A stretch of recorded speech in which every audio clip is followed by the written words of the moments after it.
Ça fait 200 ans, 2 siècles, que la quasi-totalité de l'électricité qui fait tourner notre monde est produite de 2 manières principales.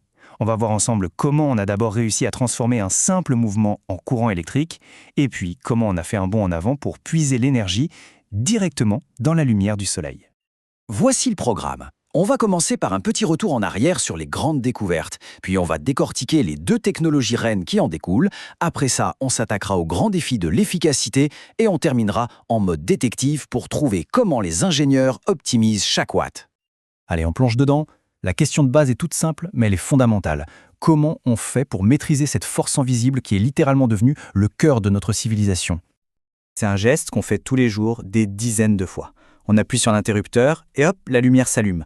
Mais derrière ce geste si anodin, il y a une histoire scientifique et technologique absolument incroyable.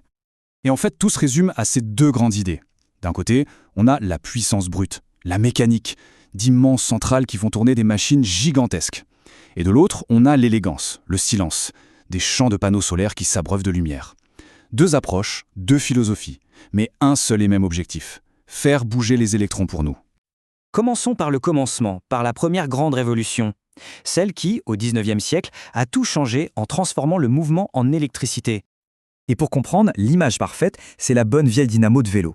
C'est tout bête, mais le principe fondamental est là. On a un aimant qui tourne, c'est le rotor, et juste à côté, une bobine de fil de cuivre qui ne bouge pas, le stator. C'est l'interaction entre les deux, ce mouvement de l'un par rapport à l'autre, qui va créer une petite étincelle de génie. Le nom scientifique de ce phénomène, c'est l'induction électromagnétique, une découverte majeure de Michael Faraday. Ce qu'il faut retenir, c'est ça. Si on fait bouger un champ magnétique près d'un fil, ça va mettre en mouvement les électrons dans ce fil. Et un mouvement d'électrons, c'est un courant électrique.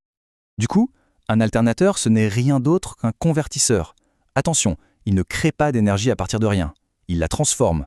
On lui donne des énergies mécaniques, une rotation, grâce au vent, à l'eau, à la vapeur, peu importe, et lui, il la change en énergie électrique.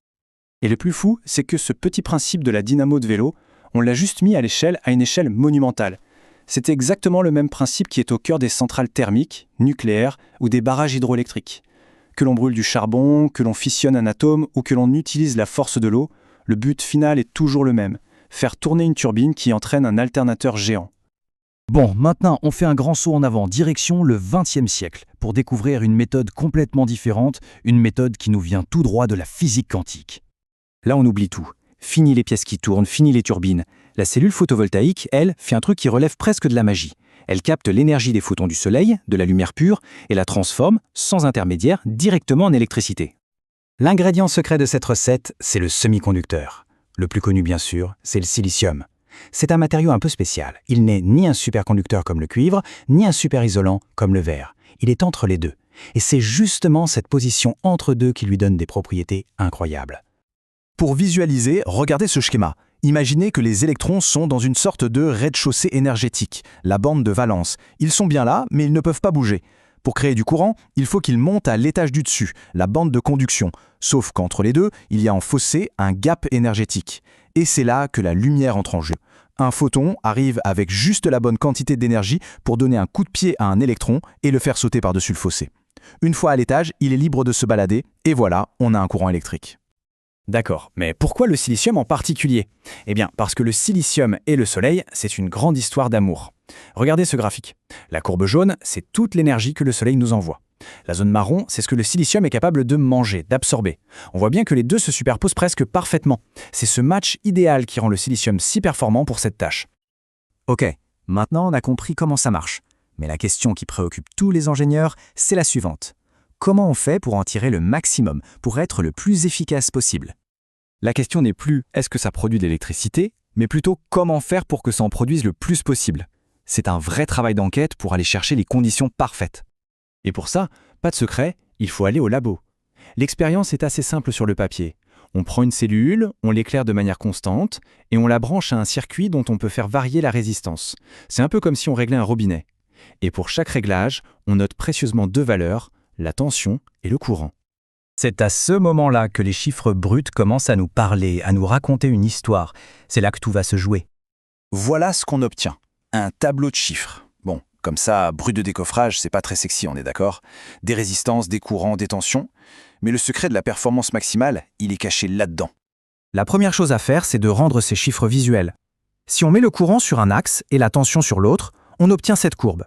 C'est ce qu'on appelle la courbe caractéristique IU. On peut la voir comme la carte d'identité de la cellule. Elle nous dit comment elle se comporte. Mais la vraie information, celle qu'on cherche, elle est encore cachée. Ce qui nous intéresse, c'est la puissance. La puissance, c'est facile, c'est la tension multipliée par le courant. Alors si on fait ce calcul pour chaque point de mesure et qu'on trace une nouvelle courbe, attention les yeux, regardez bien. La puissance n'est pas du tout constante. Elle monte, elle atteint un sommet, un pic très net, et ensuite elle redescend. Ce sommet, c'est le Graal. C'est le point de fonctionnement idéal, le sweet spot que tout le monde recherche. Ce fameux pic, c'est ce qu'on appelle le point de fonctionnement optimal. C'est la combinaison de tension et de courant où la cellule donne absolument tout ce qu'elle a. Tout le travail d'ingénierie des systèmes solaires, c'est de faire en sorte que la cellule travaille toujours, à chaque seconde, à ce point précis. Et grâce à nos mesures, on a la réponse. Pour cette cellule, dans ces conditions d'éclairage, la puissance est maximale quand le circuit a une résistance de 555 ohms. C'est pas un chiffre au hasard, c'est la valeur qui permet de tirer le maximum de jus. Toute l'électronique de puissance dans un onduleur solaire, son seul but, c'est de s'ajuster en permanence pour se caler sur cette valeur optimale. Voilà donc les deux piliers qui soutiennent notre monde électrique depuis 200 ans, l'induction d'un côté, le photovoltaïque de l'autre. Dans les deux cas, le nerf de la guerre, c'est l'efficacité, la chasse aux pertes. Alors que nos besoins en énergie explosent et que l'urgence climatique est là, la grande question reste ouverte. Quelle sera la prochaine révolution, la prochaine idée de génie qui nous éclairera pour les siècles à venir ?